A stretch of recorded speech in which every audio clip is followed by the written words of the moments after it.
Hey everyone, welcome back for our second Nutrition Bites video.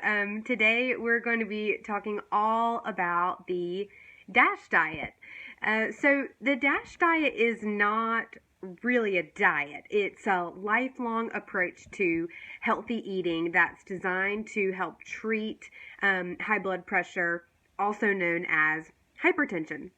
So DASH actually stands for Dietary Approaches to Stop Hypertension, and this eating pattern encourages you to reduce the sodium that you eat in your diet, which is mainly found as salt, and also encourages eating a variety of foods rich in nutrients that help lower blood pressure. So this is things like vegetables, fruits, whole grains, and these are rich in potassium and calcium and magnesium, which have been shown to help lower blood pressure.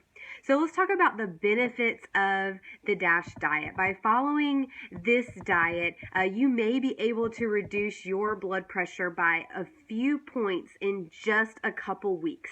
So the effects start pretty quickly if you can, alter your eating style. Over time, following the DASH diet, the top number of your blood pressure, which is the systolic blood pressure, could drop by 8 to 14 points. And this may not sound like much, but it actually makes a really significant difference in your health risk. So a drop of 8 to 14 points, or around 10 points in systolic blood pressure, can decrease incidence of heart attack by 27%, and it can decrease the incidence of stroke by 36%. So because the DASH diet is a general healthy way of eating, it can also provide other benefits outside of just lowering blood pressure. So those health benefits include lowering the prevention of osteoporosis, cancer, heart disease or cardiovascular disease, and diabetes. So the DASH eating plan focuses on a few key things. First is eating more vegetables, fruits, and whole grains. It also includes low-fat dairy foods, includes fish, poultry, beans, nuts, and vegetable oils. It also includes limiting fatty meats and full-fat dairy foods, which are high in unhealthy fats. And the last thing it focuses on is limiting sugary sweetened beverages and sweets.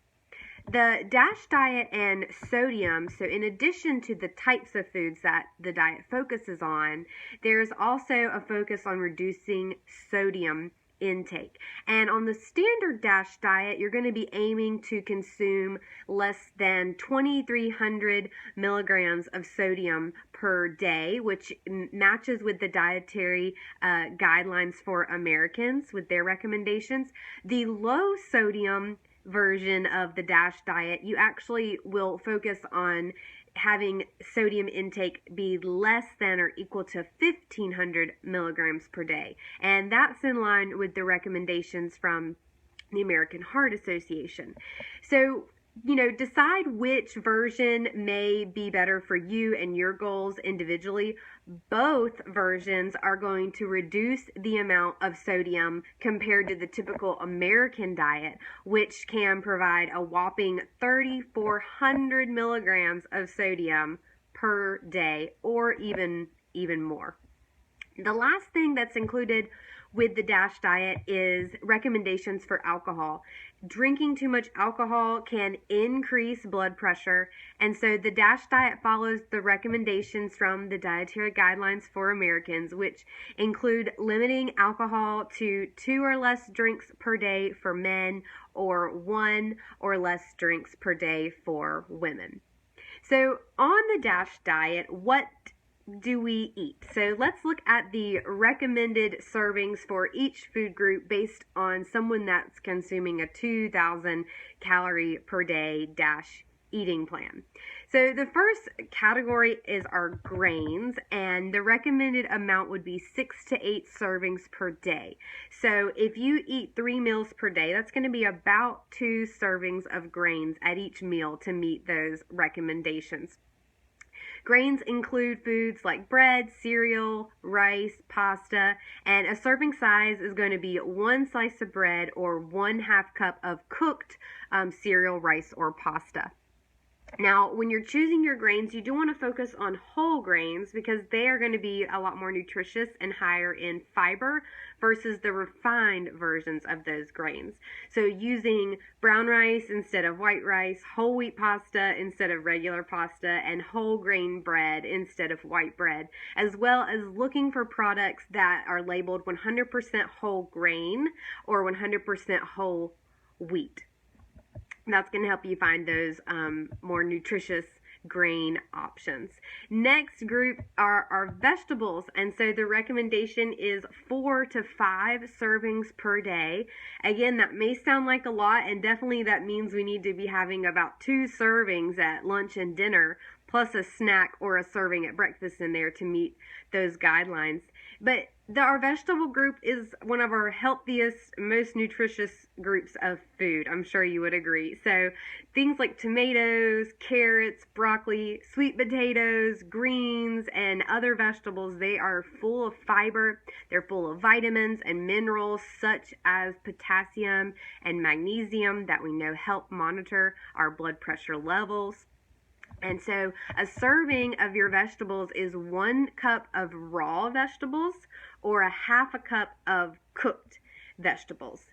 So 1 cup of cooked vegetables at a meal actually counts towards 2 servings of vegetables. So it's definitely doable with some intention of getting those vegetables in your day. Now, fresh and frozen vegetables are great options. If you are purchasing frozen or canned vegetables, choose those that are labeled as low sodium or no salt added.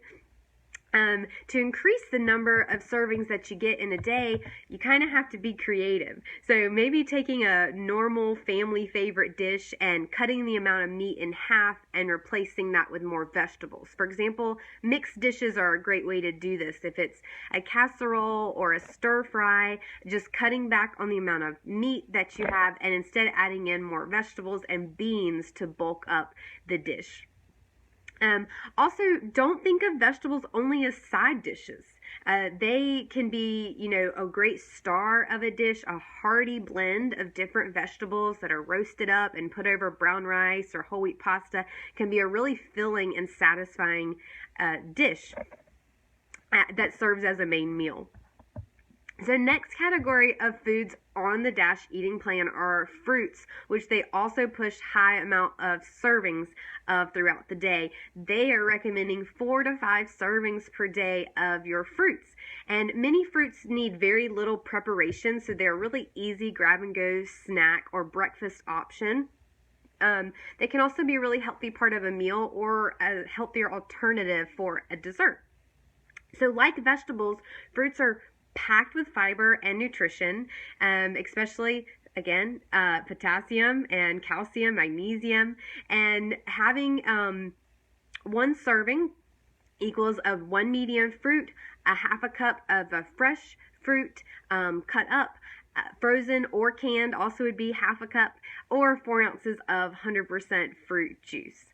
So having a piece of fruit with your meals or one as a snack to round out your day, and then having dessert with fresh fruit, that can help you get that recommended number of servings.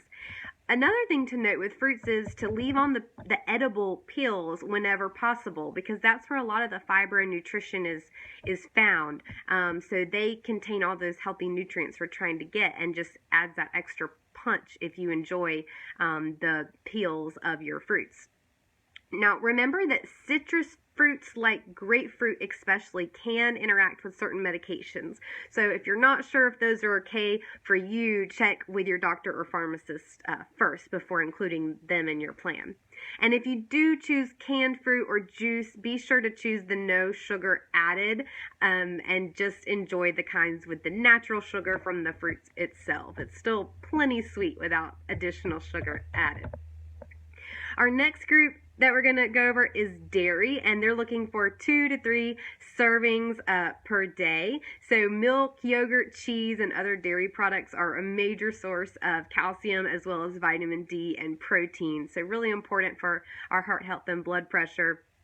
The DASH diet emphasizes choosing dairy that is low fat or fat-free because the full fat versions often contain saturated fat, which is the unhealthy type of fat that hurts our heart health.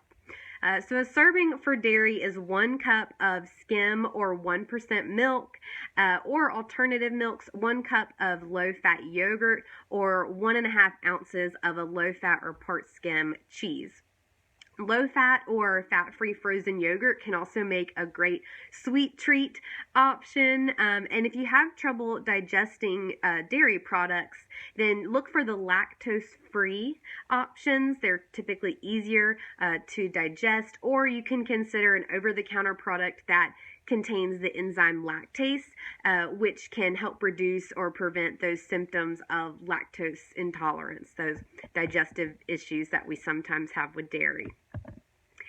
Next group is lean meats, poultry, and fish, and the recommendation is 6 1-ounce servings or fewer a day. So this is kind of one of the bigger changes for a lot of Americans, is to really cut back on the amount of meat that is in our normal daily intake. And so while meat can be a rich source of protein and B vitamins and iron and zinc, the DASH diet really pushes choosing lean varieties and really limiting that portion to 6 ounces or less per day. So a serving is going to be 1 ounce of meat, or 1 egg would also go in this category. And that's cooked meat, poultry, and fish.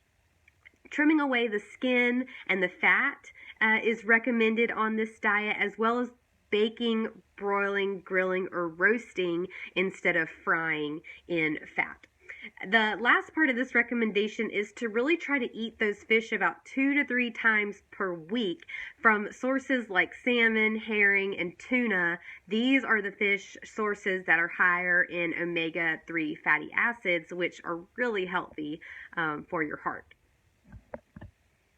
Next category is nuts, seeds, and legumes, and aiming for these 4 to 5 servings per week.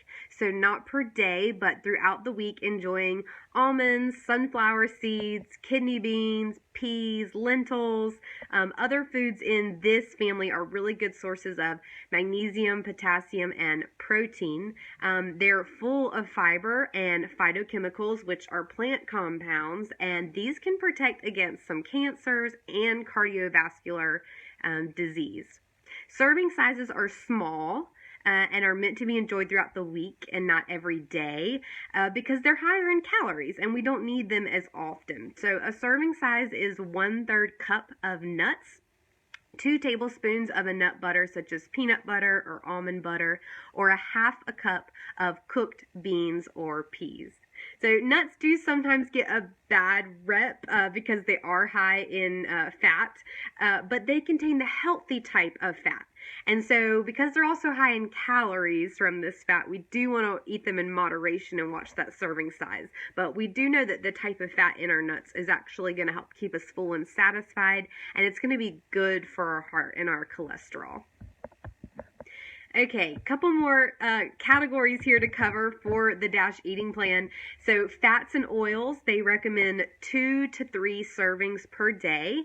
And this, it's important to include fat even on a low or fat diet because fat helps our body absorb key nutrients and vitamins. And so it's really important for our immune system. But we do know that too much fat increases our risk for heart disease, diabetes, and obesity. So they have really limited the amount on this DASH eating plan. A serving size of fat is just 1 teaspoon of soft margarine or vegetable oil, 1 tablespoon of mayonnaise, or 2 tablespoons of salad dressing. We also really want to push avoiding trans fats.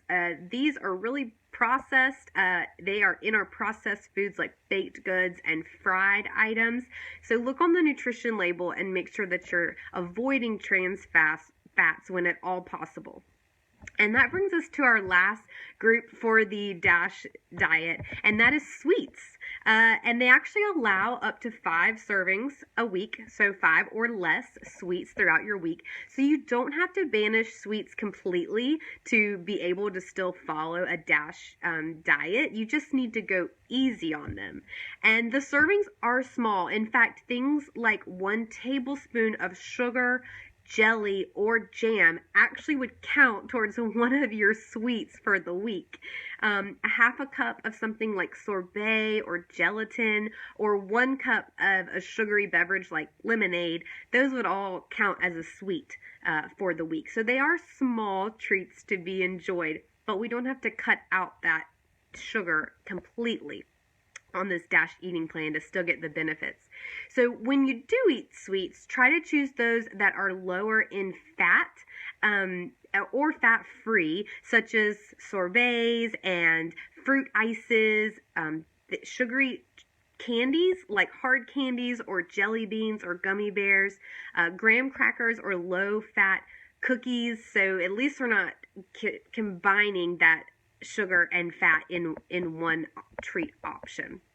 Now, artificial sweeteners such as aspartame, which is equal, or sucralose, which is Splenda, they may help satisfy your sweet tooth while sparing the sugar. But remember to still use them sensibly, and instead of diet soda drinks, focus on choosing more natural beverages such as low-fat milk and plain water.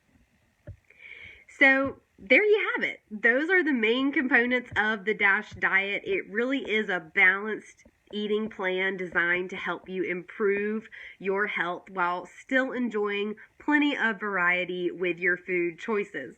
If you're interested in trying out the DASH eating plan for yourself, check out the resources that I'm going to leave in the comments below. And remember to make changes gradually and get support when you need it. So thanks for joining me today, and I hope you'll tune in next time.